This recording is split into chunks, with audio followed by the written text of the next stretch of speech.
Muy buenos días a todas y a todos. Para mí es un gusto y una alegría poder darles la bienvenida al segundo evento de celebración del tercer aniversario de REC Latinoamérica y el Caribe. Hoy contamos con la presencia de un amigo, de una persona que nos ha acompañado siempre desde el inicio, un amigo, digámoslo así, de luchas, que es Ricardo Espinosa Lolas, con quien tuvimos la oportunidad de conocernos, creo que en París, si no estoy mal. Y también nos acompaña una amiga de la casa, una persona que siempre nos ha apoyado, que siempre ha estado muy cerca de nosotros y nos llena de alegría porque hoy va a hacer las veces de animadora, de conversadora con Ricardo, que es la profesora Luz María Lozano. Entonces, no siendo más, agradecer a todas las personas que nos están siguiendo en este aniversario, recordarles que les den en el botón de la campanita para que activen las notificaciones, tanto en Facebook como en YouTube, para que puedan seguir el resto de eventos. Entonces, no siendo más, pues entonces los dejo con Ricardo y los dejo con Luz.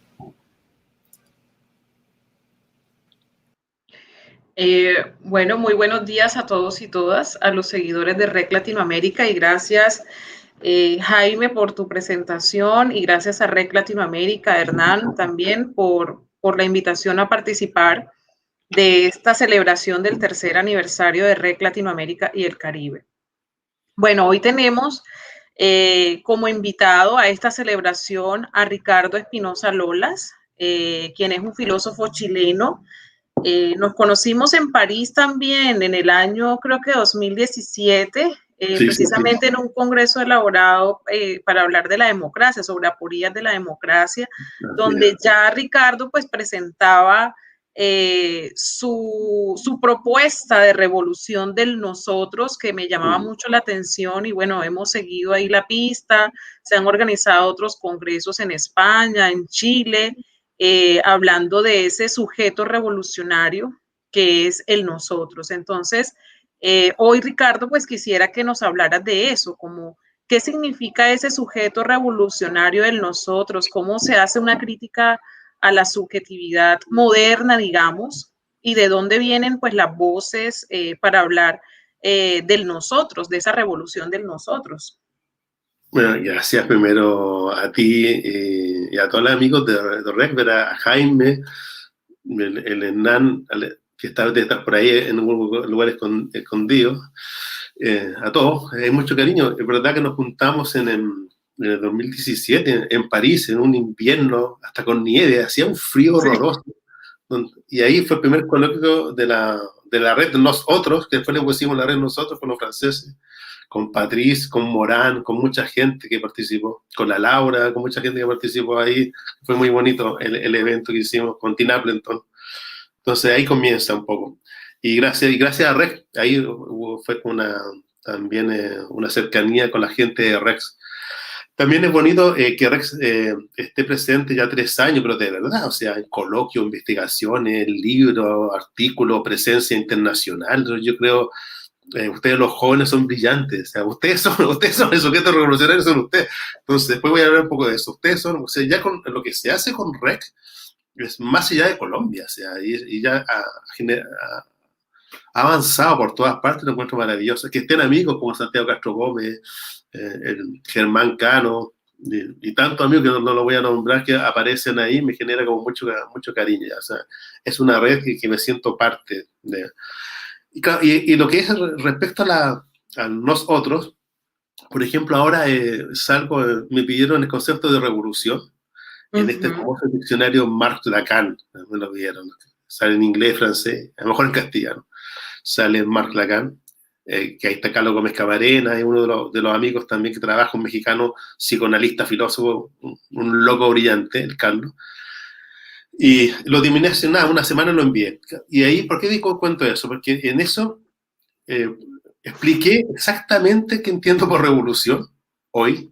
Obviamente está Marx de repente atrás, y para mí también está Hegel, un Hegel después de Marx, como lo leemos nosotros, como lo lee Gigi, como lo leo yo. Está Lenin, obviamente Lenin.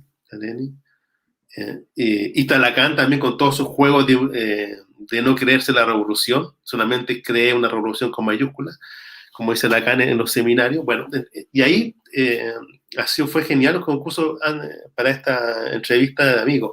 Que para mí, nosotros, nace hace muchos años, nace como a nivel vivencial, ya será en Bogotá, en Barranquilla, en Barcelona, en alguna ciudad. Entonces, es una experiencia, primero yo lo llamo como un concepto de experiencia.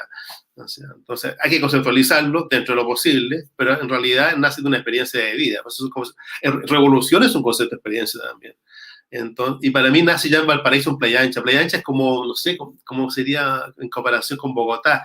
Es como un Raval de Barcelona, es como un Carabanchel de Madrid, es como de esos barrios populares, muy populares. De ahí soy yo, de ahí mi familia, que es enorme, es una colina gigante que está ahí, está el Pacífico, y está ahí. Y ahí nace el nosotros, o sea, ya en el ámbito familiar, vivíamos con nuestros abuelos, éramos todos pobres, en el barrio, la panadería, la carnicería, la calle, la gente de la droga, la resistencia contra la dictadura de Pinochet. Ahí ya nace algo que si yo lo llamo el tejido sociohistórico. Es un tejido social, nos sentimos independientes de estructuras políticas, nos sentimos todos parte como un horizontal, es un tejido social. Entonces, pues es un tejido, literalmente es un tejido. Pero además tiene un componente histórico. Playa Ancha es fundamental para entender Valparaíso, que es fundamental para entender Chile, que es fundamental para entender Sudamérica, como un fractal que se abre. Entonces, siempre el tejido social es histórico, ¿sí? Siempre tiene un componente histórico, y solamente cuando aparece ese tejido, que es un presente que nos aglutina, de copertenencia, de cotrabajo, que peleamos, discutimos, nos besamos, puñetazos, comida, risa, estudiamos, tonteamos, en ese tejido empieza a aparecer lo histórico y se abre recién ahí un futuro. O sea, solamente es futuro, una idea, algo que nos lanza solamente porque hay un tejido sociohistórico. O sea, dicho más complejo, el futuro y el pasado se articulan y se abren desde ese tejido que es una forma de vida.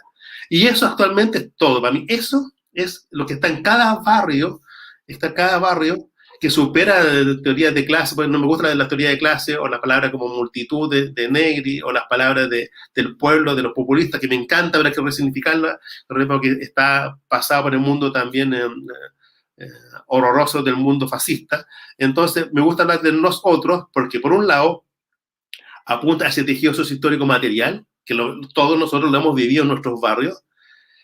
Eso es lo que el capitalismo ha eliminado, absolutamente eso. El capitalismo es es una abstracción permanente de un yo que se vive solo en un mundo mercado que busca reconocimiento, construyéndose un éxito y generando acumulación, un valor agregado y simplemente en competitividad con el planeta. O sea, produce y distribuye capital y produce y distribuye subjetividad. Entonces el capitalismo destruyó todo el tejido, todo el pasado, todo el futuro, nos dejó solo, como esclavos en el del engranaje. Bueno, contra eso, la única forma de luchar contra eso es con este tejido sociohistórico, que además es material, en el sentido como ahora, y virtual. La pandemia nos visibilizó esto, que es virtual, pero de verdad la afectividad es virtual, y podemos generar un sujeto, yo creo, revolucionario a la altura de los tiempos, y que se puede, por ejemplo, generar un proceso constituyente en Chile que parecía imposible.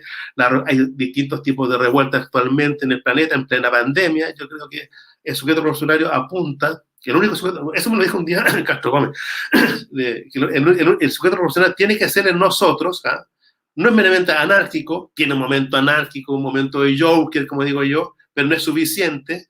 Es un momento de aglutinarse, es un tejido, pasa por el barrio, pasa por la afectividad y pasa por una idea que nos empieza a construir. Cambiemos Chile, cambiemos Colombia, tiremos trampa para afuera, repensemos un nuevo sistema cooperativo en Latinoamérica. Por ahí va un poco la idea del nosotros.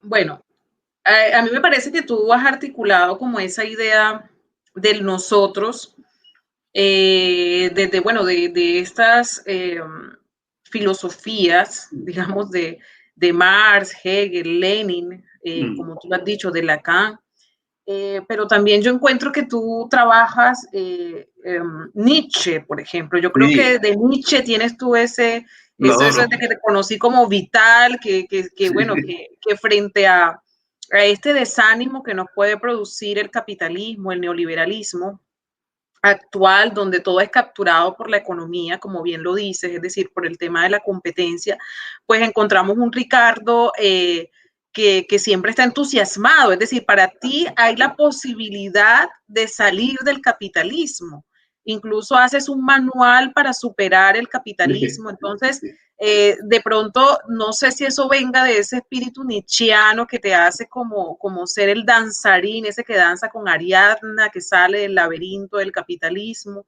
Entonces, o sea, ¿cómo plasmar este espíritu nietzscheano dentro de tu propuesta, digamos, cuando tú nos estás hablando más de lo popular, desde un tejido social? Es decir, sí, genial. Me encantan las preguntas, sí. Mira, por ejemplo, yo soy un amigo de Gigi, me cae muy bien, pero Gigi es como un hegeliano lacaniano. Entonces es como un lado como pesimista un poco ahí. En cambio yo soy, hay hegelianos, heideggerianos, hay de todo ahí. Lo que tú quieras, o sea, lo que tú quieras. Pero yo soy como un hegeliano nietzscheano. O sea, entonces, por un lado está todo el análisis para mí Hegel es un pensador materialista que tiene un método que es un transformador social de la subjetividad y de la sociedad y genera transformación material real. Eso es lo que yo veo que Marx hace cuando lee a Hegel, cuando Lenin ve cuando lee a Hegel. Y eso está en mi libro, en la trilogía de nosotros, clarísimo, y en el libro que estoy trabajando de Lenin ahora, que llevo como 200 páginas, que es sobre cómo Lenin lee a Hegel. Van a ver que es un libro explosivo total lo que estoy haciendo. Los leninistas me van a amar, porque ese libro que no escribió Lenin escribió Estado de Revolución, e hizo la revolución, que genial, hizo la revolución. Yo estoy haciendo todo el trabajo teórico de Lenin cuando lee a Hegel, y nace todo la revolución. Bueno, ese es un mundo como hegeliano, un hegeliano por Marx, por Lenin, que detrás de Marx, detrás de Lenin está Hegel. En el lado nietzscheano, claro, la gente que me conoce está así. Nietzsche es tremendo. Ahora terminé mi libro, que es el próximo año por acá, 800 páginas, entonces, el confinamiento, 800 páginas escribiendo sobre Nietzsche, brutal. Y ahora estoy con Lenin, y aparte con todo lo que hago. ¿Qué pasa con Nietzsche? Ya he dado varias entrevistas de Nietzsche, siempre he escrito Nietzsche toda mi vida, siempre ha estado Nietzsche Hegel presente en mi vida, siempre, por cosas personales. Toda mi vida es personal, es biográfica. Ya, desde chiquitito me regalaron un libro de Nietzsche cuando era pobre, así, andaba con mi libro de Nietzsche horrible, y lo leía. Mi tesis de licenciatura era una tesis de Nietzsche, que la llevé 30 años por todo el mundo, donde he viajado, llevaba mi libro de Nietzsche, que nunca lo terminé, hasta que lo terminé en Barcelona, que estudiando como loco. ¿Qué pasa con Nietzsche? Nietzsche tiene algo espectacular, que es como la precuela de Hegel, es como la precuela de la trilogía de nosotros. Nietzsche es un bellaco, es un juguetón. Entonces, Nietzsche trae una verdad que es absolutamente horrorosa, que por una parte, no somos nada, como diría Gigi, menos que nada.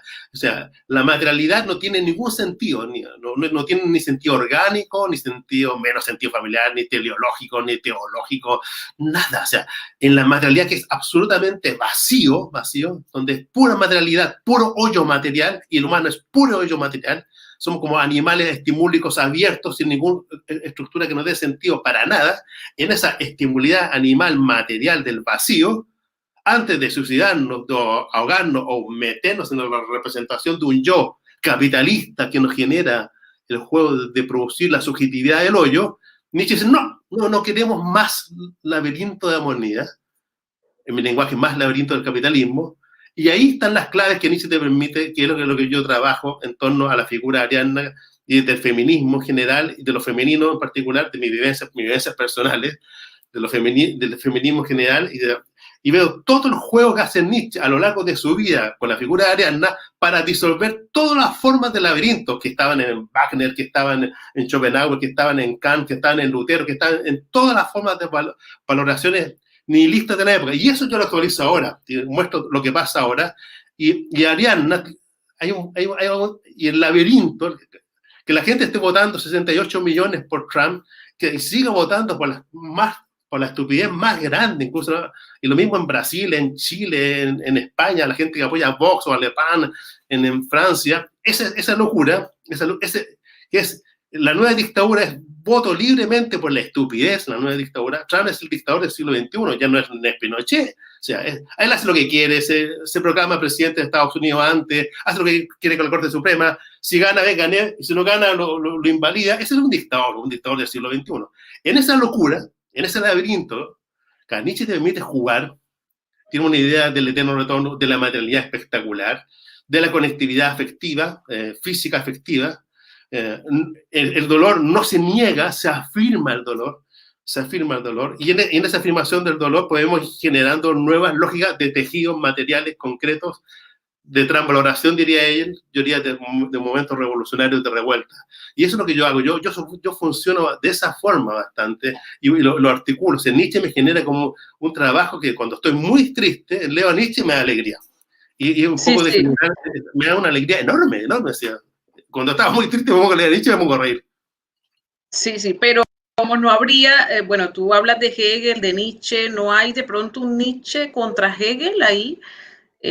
¿Cómo haces tú esa transición o ese puente para pues trabajar estos dos autores para pensar en la revolución del nosotros? Sí, claro, mira, ya lo... es como dos, a nivel como poco aburrido. A nivel, Hegel está visto con un poco de manual como filósofo universal, abstracto, de la negatividad, incluso algunos para burgués, panlogicista, totalitario. Bueno, así no lo ve ni Gigi, ni Batry, ni Jameson, ni Islington, ni Toscano, ni Ripalda, ni yo, ninguno. No lo vemos como el padre del panlogicismo, aburrido, no lo veo, al contrario, un pensador de la afirmación.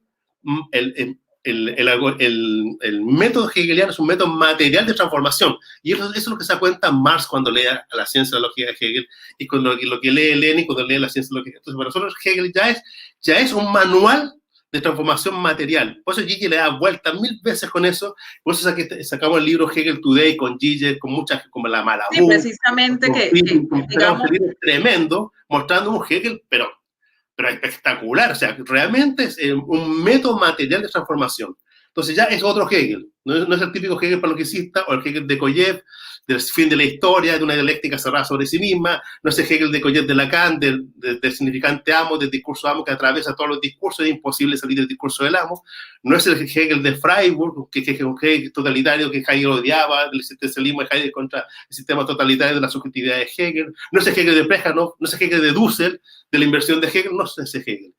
Y con Nietzsche lo mismo. Nietzsche era como de juguete, como filósofo positivo. Nietzsche era negativo, el otro positivo. Y Nietzsche como poco singular, un poco burgués, poco simplemente autor, no hay procesos de transformación social. Entonces siempre a Nietzsche se le ve también como muy simpático, muy agradable, un poco loco, un poco burgués, subjetivo y creador por sí mismo, pero no hay proceso de tejido histórico revolucionario. Entonces yo lo que muestro, al contrario, en Nietzsche hay una tremenda teoría durísima de lo humano, durísimo a nivel metafísico, ontológico de las cosas, y en eso él juega con su... Lo que pasa es que Nietzsche no cree en el concepto, en el sentido clásico, como diría la Sarah Kaufman, cree en la metáfora, y está lleno de juegos metafóricos y vivenciales. El escrito de Nietzsche es su biografía, lo que pasa históricamente, lo que pasa socialmente, lo que pasa en los textos, y ahí va mostrando todas las salidas de disolución de ese capitalismo, que tiene muchos juegos. Y entonces yo veo ahí el engranaje, la afirmación positiva, o sea, en el discurso genial de Hegel, post-hegeliano, que nos permite ver cómo estamos articulados por el capitalismo, y nos da un juego de afirmación, junto con Nietzsche nos da un juego de creatividad en el hoyo para no caer de nuevo en el laberinto. El problema está que tenemos que mantener siempre un juego, como diríamos, de poder y contrapoder, generar una cierta actividad, y la actividad estar siempre moviéndola, porque si no la movemos, la cosificamos y después nos queda la inmediatez totalitaria del nuevo laberinto. Y por eso siempre son falsas salidas de... Ese es el problema que tenía Lenin con la revolución. ¿Cómo ver una revolución y un Estado que no sea otro Estado burgués totalitario capitalista? Ese es el problema que tenía Lenin. Eso se soluciona con Nietzsche. con la creatividad, con el tejido, dicho más simple, con el amor, ¿no? Con el amor, sentido de afectividad, creatividad, de danza con Ariadna, de bailar y disolver 1000 veces el laberinto. Y ahí creas, ahí juegas, ahí tomas decisiones. Esa sería un poco la respuesta. Sí. Bueno, Ricardo, desde el primer momento que te conocí, pues tú usas unas camisetas de superhéroe. Hoy me hizo falta esa camiseta. Y ahora ando con esta, mira, de sí. Anonymous. Entonces, yo quisiera saber, pues, ¿cuál es ese, qué es lo que piensas tú del héroe? O sea, cómo, no sé si eso tiene que ver con Nietzsche, con el tema del super, ¿no? Superhombre, supermujer. O sea, bueno, acá en el Congreso de que hicimos con REC Latinoamérica, la Universidad Atlántica, la Universidad del Norte, pues hablaste de Joker, ¿no? Sí.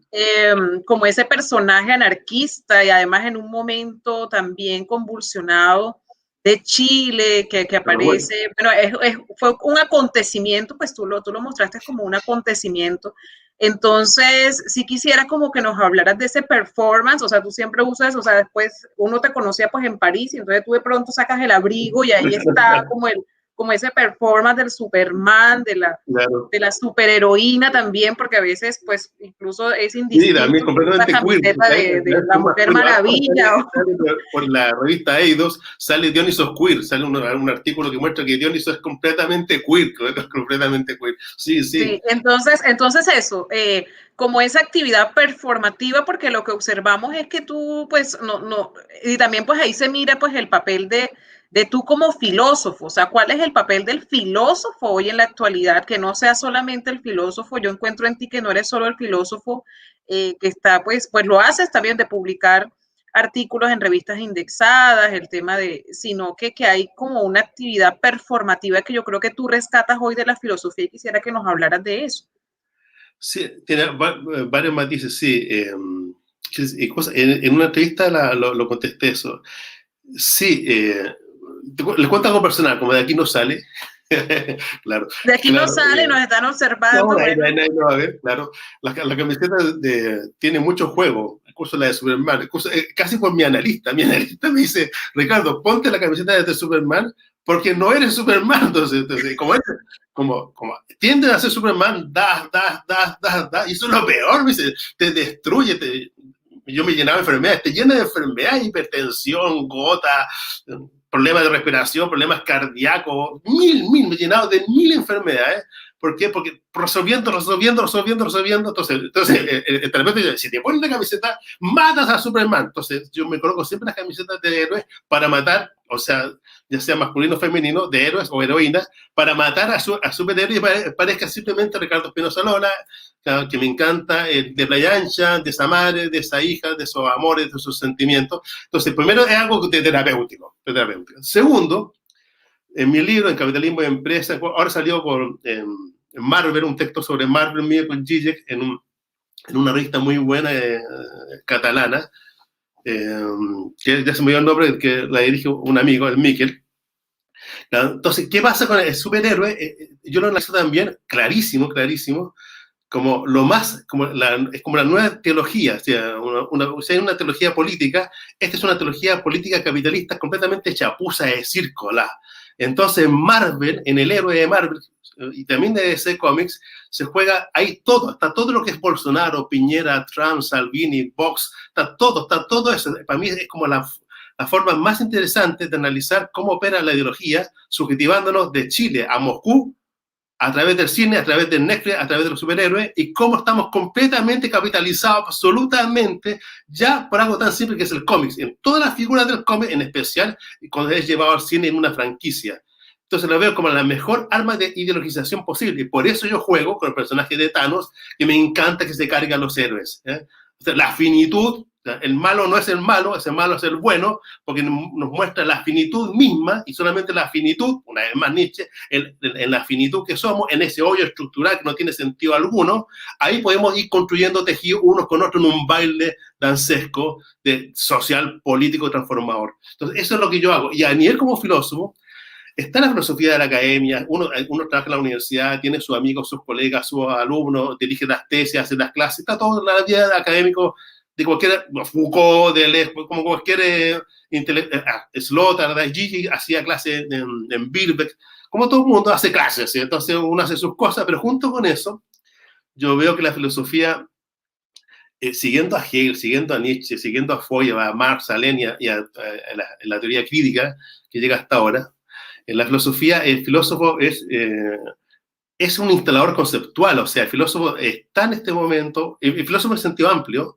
puede ser plástico, artista, sentido amplio, no solamente en el sentido técnico de un currículum que diga filósofo.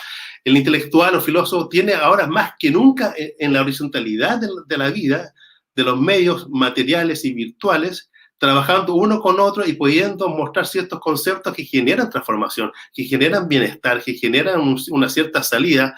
Hegel decía que la filosofía aparecía como un concepto que me aglutinaba en una época de decisión, como la pandemia, en el capitalismo actual, aparecen los filósofos con ciertos conceptos, instalando conceptos, mostrando conceptos, distintas perspectivas, y eso más que nunca se hace mostrándose, decir lo que tú piensas, no quedándose callado, no siendo neutral, metiéndose y viendo lo que hacen los amigos. Hay gente genial en Chile, en Colombia, en Perú, en Ecuador, en México, en Cataluña, en España, en Francia, en Italia, gente joven trabajando, haciendo desde cosas concretas en los barrios a cosas teóricas. Todo eso yo creo que es parte del nuevo trabajo que hacemos nosotros. Ya el filósofo cerrado sobre sí mismo, vuelto como un ontólogo, un fenomenólogo cerrado sobre sí mismo, hablando de un Dios trascendental que decae y tú escribes. No, yo no creo en eso, yo creo en los procesos materiales y somos parte de la estructura del mundo actual, y en esa parte del mundo actual estamos escribiendo, estamos con nuestros dolores, estamos con nuestras penas, preocupados de no contagiarnos,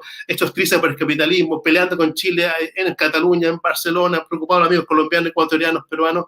Eso es, creo que es la labor actual de las personas que hacemos, y si tenemos una cierta visibilidad, mejor todavía poder ayudar a mucha gente o visibilizar problemas, o dar ideas, o decir claramente, no queremos esto. O sea, o posicionarnos políticamente con el proceso constituyente en Chile, o posicionarnos con cosas concretas. Yo creo que es fundamental hacerlo y no ser nunca más un neutral fuera viviendo en un Versalles. La filosofía tiene que estar en la calle. Nietzsche se va de Basilea, deja porque se sentía absolutamente agobiado. O sea, para ser filósofo tuvo que dejar la filología, dejar los colegas, dejar la universidad, enfermarse, pelear con los amigos, pelear con la familia, irse solo, casi muerto de hambre, con una pensión mínima de la universidad, y ahí en la libertad se pudo escribir, y no más ni menos aparece el eterno retorno y el espíritu libre. En el ámbito de la universidad estaba muerto, estaba podrido Nietzsche, eso le pasó en 1878. Entonces la universidad a veces se empobrece completamente, y por eso si no estamos conectados, trabajando literalmente en la calle, dentro de lo que hace cada uno, la cosa no funciona y vamos a ir a peor. Y yo creo que más que la pandemia algo bueno trae, que estamos conectados en un tejido virtual material de verdad, y estamos haciendo varias transformaciones en distintas partes de verdad. Acontece un nosotros. Por si acaso yo hablo del significante nosotros, con un otro mayúscula, para no es la escuela de Frankfurt, no es lo que hace de reconocimiento, que para mí todo es lo que hace la escuela de Frankfurt actual con Honneth, es simplemente otro sujeto capitalista más, el nosotros, el buen ciudadano, la buena persona, no. Son tejidos diferenciales. Son esos mapuches, el LGTBIQ, ese barrio, ese grupo. Por eso es un otro que genera un tejido, no es un otro, entonces, no es Habermas, no es Habermas por si acaso. Bueno, la verdad es que me surgen muchísimas preguntas. Y bueno, antes de empezar como a preguntarte algo sobre el tema del plebiscito chileno, que es una pregunta que te tengo guardadita para después. Obviamente. Ya que estás hablando como del ámbito universitario, que a veces, bueno, toca salir de allí, me he dado cuenta que tú últimamente, pues junto con esta red del nosotros, porque no estás tú, o sea, hay varios investigadoras latinoamericanos, del Caribe, de Europa también, pues me interesa saber cómo ese tema de descapitalizar las instituciones, o sea, meterse dentro de las instituciones como para, o es salirse de las instituciones, porque a veces dice, bueno, Nietzsche se sale de la universidad, yo me salgo de la universidad y busco otras cosas, las redes sociales, por ejemplo, tú todo el tiempo estás utilizando redes sociales y parece que lo que pones en Facebook es diferente a lo que pones en Twitter. Sí. Pues has como buscado todas esas lógicas que le pertenecen a cada una de estas redes sociales. Pero bueno, cuando hablas de descapitalizar el nosotros, por ahí veo que la reciente publicación también es como el tema de la educación, o sea, de ese tema de cómo lograr esa crítica dentro de la institución misma para revolucionar y para darle fin al capitalismo. Si la institución es meramente un representante del establishment, estamos condenados. O sea, la universidad, como la familia ya, la familia puede ser como la peor institución de todas, y después el colegio, la escuela, el liceo, la universidad podrían ser las peores. O sea, si la institución meramente es una expresión de lo que hay, es expresión de un capitalismo que yo llamo de una hacienda, siempre militarizada y siempre como circo. O sea, entonces, si tenemos el ámbito de la familia, la escuela, la universidad, la entendemos así, estamos liquidados como sociedad. Por eso hay que disolverla. Eso es el laberinto. El laberinto funciona en la escuela, en la clínica, en tu familia, en tu casa, en la universidad, en tu trabajo. Ahí está funcionando el laberinto. Eso no es una abstracción. Además, es una metáfora espectacular de Nietzsche que viene de los mitos griegos y latinos. O sea, es un laberinto. Entonces, ¿cómo salir? Y cuando crees que has salido, sigues metido adentro. Entonces, hay que transformar la propia vida de uno, tomar decisiones con la vida de uno y tomarse en serio uno mismo, partir con uno mismo, tomándose en serio que no hay sentido alguno, de lo que no hay idealización ni romanticismo alguno. En ese vacío que somos cada uno, ya tenemos que empezar a construir algo con la distancia necesaria de unos con otros, que se llama amor, que se llama lo que sea. Entonces ya parte con uno. Y eso en el ámbito de la universidad, y también la escuela, pero en el ámbito de la universidad total. Por eso yo escribí el manual para disolver el capitalismo, que es un juego hegeliano nietzscheano que hago un manual.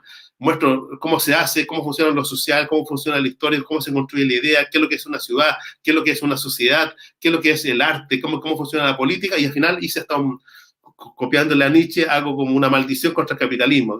El curso es performativo. Tú puedes maldecir el capitalismo, el capitalista que eres tú mismo. O sea, la universidad es, si no trabajamos internamente para disolver y volverla no solamente democrática, volverla democrática y que la universidad sean faros que iluminen, que transformen, no meramente un juego representativo como la escuela o la familia de capitalismo que nos constituye y nos subjetiva por la ideología. Estamos liquidados. Y por eso en la universidad hay que transformarla democráticamente, democratizarla y a la vez transformar. O sea, la universidad está ubicada en las regiones, en ciudades. Es fundamental eso. O sea, y por eso yo creo, no es lo mismo ciertos académicos, ciertos estudios, lo que está pasando. Bueno, ustedes en Colombia tienen gente brillante que trabaja desde el mundo de colonial, feminismo. En Perú hay gente de neomarxista, postmarxista, hay filósofos más clásicos trabajando también de forma increíble en distintas ciudades, en Arequipa, en Lima. En Chile hay un grupo enorme de trabajo, o sea, distintas filósofas. Está la Pamela Soto, la Alejandra Castillo, un feminismo actual espectacular. La Pamela trabajando en ámbitos de feminismo, de políticas públicas. Valeria Campo trabajando cosas increíbles en el ámbito de Derrida, pensándolo para la Cecilia Sánchez, trabajando Hannah Arendt, filósofos jóvenes como Rodrigo Carmi. En México hay gente joven en psicoanálisis, en literatura, en filosofía. En Ecuador hay un grupo enorme, en Quito, enorme de trabajo social y académico. ¿Para qué decir en España, en Cataluña está todo el grupo del feminismo, está el grupo que hace la Laura Llevadot, entre feminismo, Derrida, trabajando yo diría una ética política única desde singular, entendiendo lo femenino como un motor de transformación social también. Entonces, mira, realmente esa universidad, con esos académicos, con esos grupos de trabajo, con esas redes, con esos artículos, con ese libro, con esa conectividad, en las calles, siempre estamos en las calles. Todos, me nombré muchas, Joel Roja en Lima, siempre estamos en las calles trabajando, conectados por Twitter, pero en las calles trabajando, en la clase, en el curso, y además el alumno ve compromiso y ve una coherencia. Actualmente nadie tiene coherencia, entonces te da una cierta coherencia que da por lo menos un sentido de pertenencia, y eso yo creo que es la labor de nosotros, y la única forma. No solamente, repito, si la universidad y las escuelas y las familias siguen siendo lo que son, es lo peor. Tienen que ser democráticas, de co-construcción y además transformadoras, agentes revolucionarios, que no molesten la palabra revolución, agentes destituyentes de esos valores, como mezclando a Nietzsche también, destituyentes de valores nihilistas, además, y constituyentes de valores de vida. Entonces es fundamental, yo creo, esa labor que todos nosotros, yo creo, la Angélica Montes, tú, lo hacemos. Carlos Gómez Cabrera, la Xochitl Romo, si nombro amigos, tengo amigos en todas partes que trabajan distintas, desde ese colegio, esa escuela, esa universidad, esa calle, ese barrio, y lo hacen de forma, Germán Cano lo que hace en Madrid, Antonio Gómez Villar lo que hace en Barcelona, Santiago lo que hace, pues, si nombro amigos, no sé con uno, ¿para qué decir lo que hace Gille, etcétera? Lo que hace la Nicole es una amiga, la Barriga Senjo con Rodrigo Hahn, están en el sur de Chile, y trabajan Gille, psicoanálisis, filosofía, compromisos políticos, procesos políticos, increíble lo que hacen chavales, gente muy joven. A ellos hay que apoyarlos con todo y uno es parte de ese trabajo también. Sí. Bueno, tú un poco dices que, bueno, que a veces uno intenta salirse del laberinto y otra vez cae en él. Pues a mí me inquieta un poco lo siguiente, y es el tema de que, bueno, del tema de pensar una nueva constitución chilena. O sea, esa nueva constitución chilena, bueno, que es un ejemplo para toda América Latina, en el sentido que gana el plebiscito, digamos, de una manera avasalladora. Pues mi preocupación es, bueno, ¿qué piensas tú pues, de esto en el sentido de que cómo resistir al capitalismo desde esa constitución chilena? Bueno, sabemos, bueno, que desde Chile se empezó a gestar esta economía y política neoliberal que luego fueron siguiendo otros países, incluido Colombia, y que, por ejemplo, nosotros en 1991, pues cambiamos también la constitución, pero esa constitución fue la que permitió también articular todo el tema de la economía neoliberal en nuestro país. Es decir, sí, que la política sea capturada por la economía se lo debemos también a la Constitución del 91. Entonces, ¿cómo no caer en ese laberinto, Ricardo? O sea, porque hay un optimismo, hay una digamos, se nota que lo popular está presente allí. Hoy hay como una cierta crítica, ¿no?, del pueblo chileno al votar masivamente por el cambio de la Constitución, pero ¿cómo no caer en ese laberinto? O sea, ¿qué están pensando los chilenos? ¿Qué piensas tú? ¿Cuál es la posibilidad de resistencia real frente a eso? Porque el capitalismo, el neoliberalismo lo captura todo, ¿no? Nuestras subjetividades, hay una subjetivación constituida para y por el capitalismo. Entonces, ¿cómo hacer una subjetivación que escape al miedo, al odio, a la impotencia del ciudadano que estás hablándonos tú en los últimos artículos que has publicado en la prensa? Sí, hay como varios momentos. Mira, yo creo, dicho así como de juguete, como un momento de Deleuze, un momento de Laclau, un momento de Hegel. Y cuando digo Hegel, Marx, todo. O sea, hay momentos como de irrupción del Joker, el pueblo, las calles, es fundamental las calles en Chile, las calles en Colombia. Tengo amigos en todas partes, las calles en Ecuador, las calles en Barcelona. Ahora siempre estoy en Barcelona. Las calles de Barcelona también son esos juegos como anárquicos fuertísimos. También esta parte de Madrid, de Carabanchel, de Vallecas, son fuertísimos. Igual en todas partes, en México, en Guadalajara, en Ciudad de México, para que decir los barrios de ciertos barrios de París. Bueno, eso pasa en ciertos barrios de Buenos Aires, en barrios de Lima, que no es Miraflores, en Arequipa pasa constantemente eso, peleando contra todo el establishment. O sea, primero hay momentos de calle, de pueblo, como estamos cepillados, estamos completamente solos, el capitalismo nos volvió solos en un elemento abstracto de autodestrucción de modelos y de afirmar el modelo desde dentro mismo, que la construcción del laberinto somos nosotros mismos. Bueno, entonces ahí en la calle se activa el cuerpo, se activa la materialidad, se activa lo virtual. La materia también es virtual, es una idea, es un algoritmo, es una virtualidad, y empieza a aparecer algo como dionisiaco en el sentido que estamos todos juntos, viejos arriba, niños, jóvenes, jubilados, no jubilados, tipo de derecha, tipo de izquierda, ¿no? Gente que habría por la jubilación, por el maltrato, por el abuso. En Chile es un país de abuso, que de todo el mundo abusaba. ¿Sí? Entonces, la élite española se queda chica con el nivel chileno. Y además en Chile es como simbólico, es como una expresión simbólica. Con el golpe de Estado brutal de Pinochet, eso es lo que hemos hablado mucho nosotros.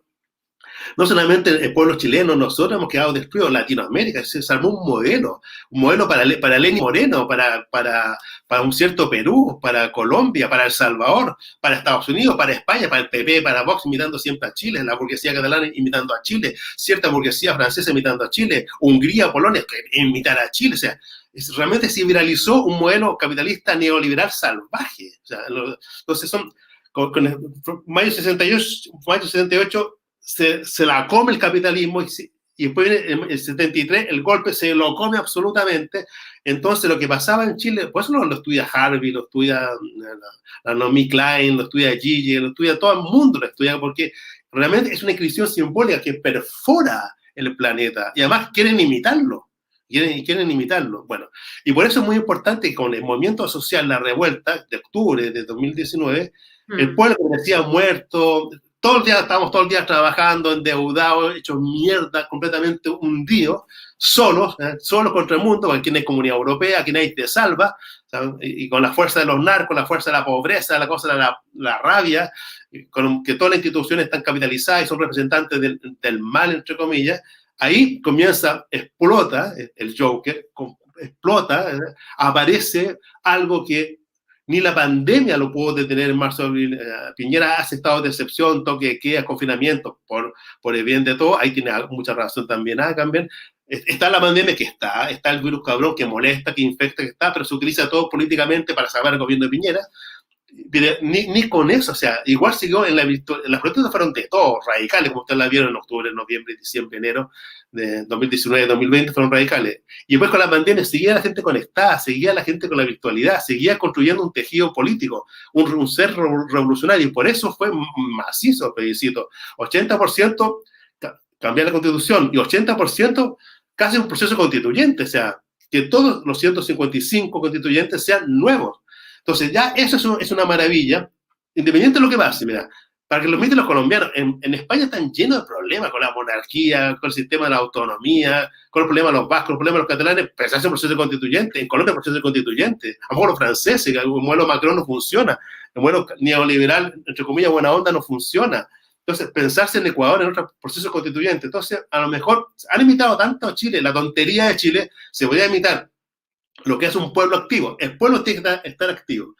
¿Qué pasa ahora? Ahora viene la elección de los 155 constituyentes, hasta abril. Ahí se van a elegir. Aquí puede pasar cualquier cosa, que se elijan 155 Trump, 155 Bolsonaro, y ya empezaron el laberinto, o sea, universidades de ultraderecha, medias fascistas, a formar a gente que quiere ser constituyente. Horror, han salido los Trump, los Bolsonaro, pero por montones, gente absolutamente ridícula, o sea, nefasta, tóxica, que se ofrece para ser constituyente. O sea, puede quedar 155 horrorosos, y tener una constitución peor que la de Pinochet, peor incluso que la de Pinochet. Entonces, para que no pase eso, yo soy así, Calle, Joker, Deleuze, la lógica espectacular de Laclau, para ir construyendo institución, Hegel, Marx, Lenin, para ir construyendo institución, o sea, poder y contrapoder, Si las calles no están activas, nos pueden engañar y que la gente vote por lo peor. Por lo menos tener 100 constituyentes mira, el plebiscito mostró 80-20%. ¿Cómo no van a quedar un 80% expresado dentro de los 155? Por lo menos lograr que sean 100, 120 que expresen a un país con tanta diferencia, con el problema de los mapuches, de los pueblos nativos, con el problema del feminismo, con el problema del LGTBIQ, de la pobreza, de los ancianos, de las regiones. En Chile hay gente espectacular en todas las regiones, espectacular. ¿Cómo nos van a quedar unos 100, unos 110, 120? Por eso la calle fundamental, siempre el poder quiere desactivar la calle. Por eso Benjamin odiaba la socialdemocracia porque te desactivaba la potencia revolucionaria. Entonces, no, las calles siempre presentes y vamos a ir viendo y desactivando todos estos chapuceros horrorosos que quieren llegar y podemos lograr 80, 90, 100, 120 constituyentes que nos expresan a nosotros. Esa es la labor y en abril te voy a decir qué pasó. Si queda eso, después hay 2 años para construir la Constitución y hay que estar siempre en la calle activa. Nunca desactivar al Joker, nunca desactivar la calle. Con la calle, institución, poder y contrapoder, siempre en lenguaje de Deleuze, Laclau, Hegel, es la única forma de activar y que la cosa funcione. O si no, va a ser el laberinto peor para todos, no solamente para los chilenos. Sí, bueno, ya que hablas, digamos, de estas comunidades, podemos decir así como excluidas en Chile, que también reclaman, digamos, una voz en la nueva Constitución. como el pueblo mapuche, como quizás negritudes que pueden existir Sí, ahora hay, en Chile, claro, de toda esta sí, migración haitiana, por ejemplo, que sé que existe en Chile. Bueno, la pobreza, la mujer, todo ese tipo de condiciones de comunidades que han sido víctimas y que han quedado como por fuera, los sin parte, no sé si hablamos en sí. sentido rancier. Pues a mí me gustaría un poco saber cuál es tu perspectiva desde el punto de vista de colonial. O sea, tú tienes o no una, digamos, bueno, sé de toda tu conversación con Santiago Castro Gómez que también él hace una crítica a lo de colonial en el sentido de considerar que algunos están, El digamos, tonto del los lado de los canallas. tontos, Claro. exactamente. Yo le Entonces, juego a los yo quisiera canallas, yo le saber juego a cuál los es tu canallas, como dice diálogo Santiago. con los decoloniales frente a todas estos pueblos o estas comunidades que han estado como por fuera, que debe existir también una crítica a los conceptos eurocéntricos. Bueno, ¿qué piensas tú de esto? Como, Sí, sí, ¿puedes sí, sí. pensar todo el sentido de una política decolonial, por ejemplo, Ricardo? Sí, sí, sí, genial, buena, muy buena pregunta. Varias cosas. Ahora sale una entrevista buenísima, como de 20 páginas, que me hicieron en Ecuador, pero gigante, gigante, donde hablo de este tema, que sale la próxima semana. Y sale en 2 semanas más una en Perú de 50 páginas. 50 páginas por los peruanos, y una maravilla lo que hicieron.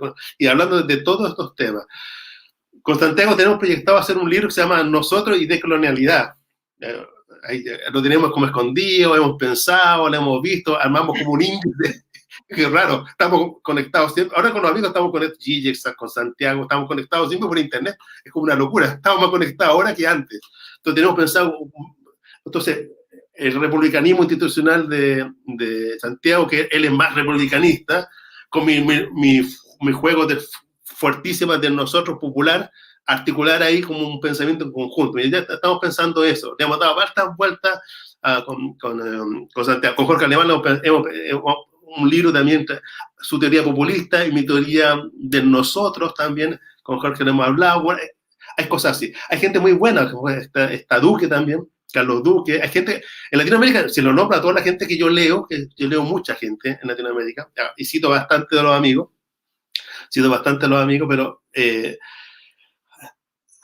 algo, siguiendo un poco la crítica de Santiago, y algo, si el decolonialismo es meramente como un juego de cambiar, voy a hablar como Lacan, un amo por otro amo, no me interesa el decolonialismo ni ningún tipo de filosofía. O sea, no se trata de cambiar un amo por otro amo. El típico juego que dice Lacan, el significante amo, el discurso amo, listo, hacemos revolución, pero para otro amo, y el otro amo es otro en sí, el lenguaje hegeliano, un nuevo en sí que viene a imperar. Yo no quiero un nuevo en sí, quiero colectivos.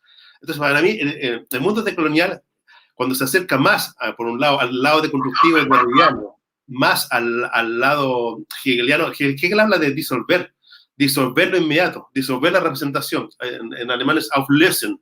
Entonces, el método hegeliano tiene momentos o sea, a Lenin le fascina y lo marcaba en alemán Lenin en el texto, disuelve la representación. Para que aparezca, Lenin interpreta así, para que aparezca lo vivo, hay que disolver la representación. Eso es el método de Hegel. Entonces, si lo decolonial es simplemente cambiar un amo por otro amo, no me interesa nada. O sea, ni ninguna filosofía, ni ninguna ideología, no quiero cambiar otro amo por otro amo. Quiero realmente disolver laberinto para afirmar vida. Y eso, hay muchos trabajos decoloniales en eso espectacular, no solamente en Santiago. Santiago está formado por la Escuela de Frankfurt, ¿no? Hay de Sousa. Bueno, en Latinoamérica está lleno de gente que trabaja en el mundo. Tengo amigos, Patricio Soler, una tesis doctoral espectacular sobre el mundo decolonial. Entonces, disolver estructuras inmediatas, anglosajonas o europeas o propias latinoamericanas, que simplemente es rigidez y pura muerte, y más nihilismo y más laberinto, sí, y hice un trabajo de disolución que todos nosotros tenemos que ir haciendo. Y eso me encanta el mundo decolonial. Y ahí aparece algo entretenido. Aparece, como dices tú, la negritud, el lado mapuche, o los pueblos nativos, o de cierto feminismo, o el lado queer, o el trans, o múltiples formas diferenciales que hay. En Chile, por ejemplo, cuando yo estudiaba, yo soy un viejo ya horroroso, de 58 años, cuando yo estudiaba chiquitito, nos decían que aquí no había pueblos nativos, no, había unos mapuches poquititos en el sur. No, aquí no había esclavitud, no, aquí nunca hubo negro, no, es increíble. Entonces, pues, uno de los seminarios de nosotros fue sobre la migración. Y ahí invité a Tijú, a la madre de la Tijú que todo el mundo conoce, que Tijú es espectacular. En Chile existe racismo, existe negritud. O sea, no solamente ha sido un país clasista, segregador, también ha sido racista. O sea, mucha negritud. Incluso hicimos trabajo con grandes fotógrafos viendo a toda la negritud constitutiva de Chile, pero por décadas que se invisibiliza y no se ve.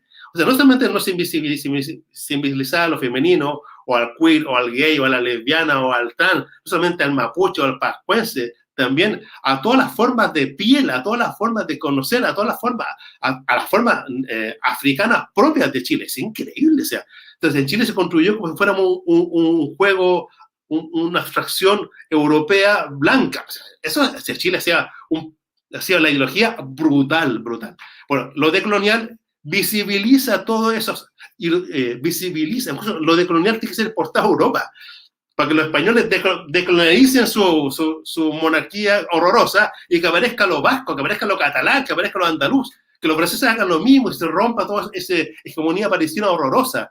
En Estados Unidos lo mismo, se rompa el establishment en Nueva York, Washington y Los Ángeles, que se rompe y que aparezca la diferencia de Estados Unidos. Lo decolonial no solamente es para Latinoamérica, que es como material, como método de pensamiento, es una tremenda herramienta de transformación que te disuelve y te hace aparecer lo que hay. Y eso, pero repito, no, como dice Santiago, no de punto cero. Hay ciertas cosas ganadas en el ámbito de la libertad, en el ámbito de la cooperación, en el ámbito del codiseño. Hay cosas interesantes de Hegel, hay cosas interesantes también de Dussel y también de Santiago. Hay gente que me lee a mí y me escribe cosas sobre mí o de quien sea, de Carmi, de otros amigos. Hay gente brillante en Argentina. Entonces también hay mucho material conceptual en Latinoamérica, en el mundo anglosajón, en el mundo europeo, que se pueden más mestizaje. Yo postulo el mestizaje, la mediación. La mediación es mestizaje y en el mestizaje podemos afirmar formas de vida, pero siempre pensando en Colombia, repito, y en Chile, en Ecuador, en Perú, pero también yo a los españoles le haría más que nunca modelos decoloniales. Ellos tienen la deconstrucción, pero deconstrucciones decoloniales que aparezca la diferencia para construir procesos vivos y se rompa todo el malestar interno que tienen. Y eso para toda Europa también. O sea, ¿ese de colonial? Sí, el otro no. Bueno, no sé si te haga una pregunta como teniendo en cuenta pues que tú trabajas o siempre nos mencionas el tema del disenso como esa potencialidad de la política o de la democracia, pues quisiera hacerte una pregunta así como ¿cuál puede ser tu definición de política, ¿no? O sea, ¿cuál puede ser como esa definición de política que permita el disenso, que permita el disenso como eso que debe estar de fondo en una democracia, como tú lo concibes? O sea, ¿cómo podemos definir entonces la política? Sí, por ejemplo, ahora que está la pandemia, el típico juego que hacen los gobiernos, de derecha, izquierda o socialdemocracia.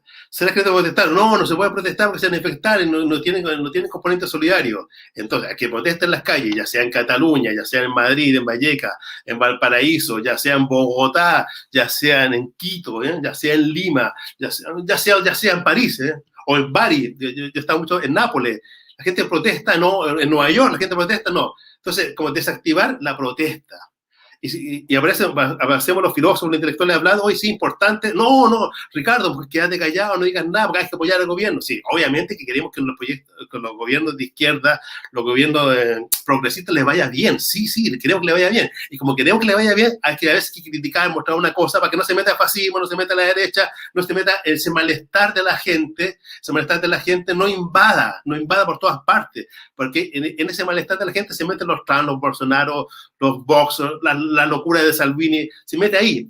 Por eso, si la democracia no es ámbito de lo inespecífico, de lo abierto, solamente, mira, una cosa que jugando con Lacan y molestando a Lacan, no se puede pensar en una revolución por la revolución. Ese es otro amo. La revolución es como voy a hablar como psicoanalíticamente, es liberar el deseo. Entonces, una revolución de verdad es el deseo abierto, es abrir el deseo. Dicho en el lenguaje hegeliano, que acontezca la libertad. O sea, proceso revolucionario que acontezca la libertad. No es revolución por revolución, es puro amo, es una nueva hegemonía totalitaria que nos va a dominar, es liberar el deseo, que acontezca lo libre, y eso es lo propio de la democracia, en eso está bien Derrida, está bien Hegel, también muchos, o sea, también Marx, Lenin tiene ese problema, lo verán en mi libro, cómo mantener el proceso vivo y que no sea totalitario, estaba muy preocupado Lenin de eso, y leyendo a Hegel le da cómo mantener el movimiento, Hegel habla del movimiento, la vida es un movimiento. Bueno, un proceso político tiene que ser siempre en lo libre, liberando el deseo, que la revolución se mantenga abierta. Ahí están los procesos democráticos y ahí se construyen instituciones abiertas, sanitarias, laborales, educativas, de ocio, de alimentación, instituciones abiertas, no meramente representativas de una hegemonía de un poder de turno. Y cuando decimos que queremos que a la izquierda le vaya bien a los países que a Chile le vaya bien en su proceso constituyente, no quiere decir que la gente no salga a protestar, más en pandemia, que está agobiado, agotado. Hay problemas psicológicos, existenciales, económicos, problemas de hambre en Latinoamérica, en Europa, ya no aguanta más. Entonces hay que entender que el pueblo puede canalizarse, puede salir, de repente a nivel de agresividad hay que conversar con la gente, salimos nosotros a conversar, pero invalidar que alguien pueda protestar, que uno pueda decir algo, o que te traten de inmediato como, oye, estás asociándote a la derecha. No, por favor, que la libertad se construye la democracia es el ámbito que garante de lo abierto, queremos libertad, más libertad, y con eso queremos que las instituciones hagan bien su trabajo, para que el pueblo en nosotros funcione activamente. Si queremos silenciar al pueblo o lo que hablamos, es el peor favor que puede hacer cualquier gobierno progresista. Lo peor favor, incluso para todos, incluso para el propio gobierno. Lo más probable es que llegue el fascismo con todo y gane por voto, y como no queremos que pase eso en Argentina, como no queremos que pase eso en España, por ejemplo, hay gobiernos de izquierda y de coalición que están funcionando. Entonces es bueno visibilizar el malestar, abrirle campo al malestar que hay, abrirle campo a la gente que puede hablar eso en las redes sociales, en nuestros trabajos, y con eso ir construyendo salidas del laberinto, o si no, si lo cerramos, salen por otro lado y salen por lo peor. Bueno, vamos a darle en estos 5 minutos que nos restan, pues la palabra al público. Tenemos aquí una pregunta de Damián Pachón Soto, dice, hola, saludos Ricardo, desde tu lectura, ¿cómo ves la relación conflictiva de Nietzsche con la dialéctica hegeliana? Lo pregunto porque Hegel tiene una presencia en el nacimiento de la tragedia, pero esta es cuestionada en su madurez. Gracias, Damián.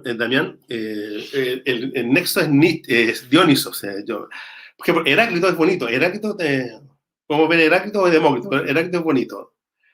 Heráclito lo ama Hegel y lo ama Nietzsche. Claro. Heráclito tiene una prosa que contra el hexámetro. El hexámetro es como un mantra apolíneo de repetición, el hexámetro. Parménides escribe en hexámetro. En cambio, Heráclito tiene una prosa que es una prosa de tensión dionisíaca. Por eso, anócato, mieca y jautén, arriba, abajo, uno y el mismo, jodos, el camino. Entonces, ya la prosa de Heráclito tiene esa tensión. Esa tensión es típica de los dionisíacos del siglo VI antes de Cristo. Están las tragedias, está Sófocles, está la tragedia, está Heráclito, están los misterios, está la presencia dionisíaca, los rituales en todas partes. Es la tensión. Esa tensión dionisíaca de Heráclito también se puede ver como una tensión dialéctica. Entonces, por eso los dos aman a Heráclito, ¿Y por qué? Porque en los dionisíacos está como esa tensión que se puede ver, como repito, una prosa dionisíaca o dialéctica. Si la dialéctica la vemos como la dialéctica los Fichte, la dialéctica Wikipedia, tesis, antítesis, no extenderá Hegel, no entender nada, claro, porque el método de Hegel, la tensión es en la negatividad del dolor, ahí está la afirmación, ahí está operando la afirmación. Entonces, eso es un poco la tragedia, eso es Antígona, eso es Edipo, esos son los misterios, esa es la prosa que tiene Heráclito, y yo creo que por ahí se puede ver como técnicamente la conexión. De eso lo trabajo mucho en el libro de Nietzsche, pero en el libro de Hegel, no sé si han leído mi libro Hegel y la nueva lógica del Estado, lo explico también. Desde Hegel lo explico a Nietzsche ahí, y en el libro de Nietzsche, desde Nietzsche muestro todos los juegos variantes. Lo que pasa es que Nietzsche tiene una riqueza en el símbolo, en la metáfora, como dice me fascina la Sara Cosma, para mí es el eterno retorno, del matiz de lo sutil, que es increíble. O sea, los matices de la sutileza, de la prosa dionisíaca nietzscheana, que son biográficas, cartas, esbozos, escorzos, textos, bromas, parodias, juegos, tratados, del nacimiento al Ecce Homo, a lo Titiramo, es una maravilla. Hegel es más metódico, pero es una potencia de transformación tremenda, o sea, que te permite ver capital, como en Marx, que te permite ver una revolución contra el zar, como en Hegel. Pero en Nietzsche es matices de matices que inundan, y uno puede meterse en ellos en este juego de la tensión. ¿Podría decir eso? Bueno, hay otra pregunta en YouTube, Ricardo. Bueno, tienes muchos saludos desde Chile, desde Colombia, desde bien, Buenos gracias, Aires. Entonces aquí Adrián Pompeyo Angarita tiene una pregunta y dice: felicidades a REC por su aniversario. Para Ricardo, en esa sui generis relación Hegel-Nietzsche que tú has armado, ¿cómo se articula la dialéctica con la genealogía? Bueno, aquí hay unas palabras en alemán que no dice. Sí, exacto. Sí, mira, hay un amigo que es muy bueno que está en internet, tiene una conferencia sobre Hegel, que es Frank Rueda, es un alemán, pero está en inglés, pero está traducido como chistoso, es agradable. Está Frank Rueda y yo. Entonces, Frank hizo su tesis doctoral en Eslovenia, es del grupo de Zizek, pero más joven, 45, yo soy un viejo, 53. Bueno, ahí se puede ver que casi la tesis doctoral de Rueda, y él está en el libro Hegel hoy, en Herder, es mostrar que la Aufhebung es apertura, o sea, la Aufhebung nunca fue cerrada, y eso lo trabaja allí, lo trabajo yo, lo trabaja mucha gente, pero ahí Frank se encargó de trabajar como que la Aufhebung nunca fue un sistema cerrado sobre sí mismo, ni menos para lo que exista, no es una estructura cerrada sobre sí misma de señor y siervo, como lo entiende también Lacan, ¿verdad? Incluso en la clínica, y en su pelea contra lo político, contra Mayo de 68. No, entonces la Aufhebung es en sí misma apertura, eso tiene juego de apertura. Respecto a la genealogía, fíjate, los dos son antirrománticos, y los dos disuelven. Entonces, Hegel es como brutal, te disuelve como Hegel es como primer analista, te disuelve como formaciones históricas enteras del humano. Mira, cuando Freud o Benjamin, y antes Freud y Marx y Freud hablan de la repetición, era Hegel ya que hablaba de la repetición como una repetición mortífera, donde se repetía lo peor, ¿verdad? Primero como posible, luego como necesario, que es lo que repite Marx, primero como tragedia, luego como parodia, y lo que repite Benjamin o Zizek Benjamin, revolución fallida, ascenso fascismo, ¿no? Eso viene, el primer analista es Hegel, o sea, que se da cuenta de inmediato que repetición, y por eso hay que disolver, para que la repetición no sea negativa, sea revolucionaria, afirmativa, eso es lo bueno de Hegel, para que no sea a lo peor. Hegel decía, nadie aprende nada de la historia, porque en Chile se metió en modelo capitalista hasta en la previsión, es cómo sacarlo. Si tú sacas el modelo de la AFP, que es la copia de Colombia, es una pena, si tú sacas el modelo de la AFP, del modelo económico, va a ser que el modelo económico de Chile se hunde, no saben qué hacer, ni la Bachelet no sabían qué hacerlo. Bueno, hay que destruirlo. Bueno, ¿por qué te digo eso?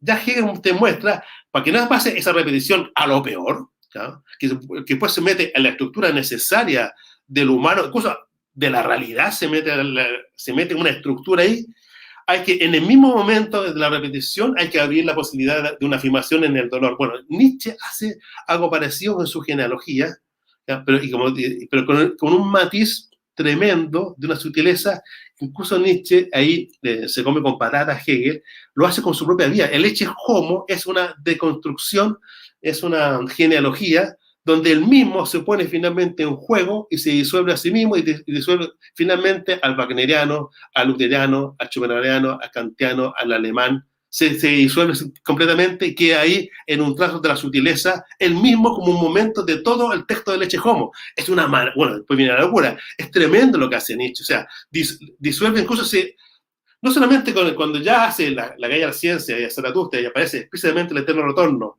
que era el espíritu libre, dancesco, que activa y transvalora valores, no solamente se mete con la ética, no solamente se mete con lo político, no solamente se mete con lo religioso, que lo hace Pévere, finalmente se mete con lo humano, con nuestro propio inconsciente. Nietzsche lo va disolviendo todo para que aparezca ahí tejidos disueltos, afirmativos, dancescos de construcción de valores afirmativos, incluso en el mismo.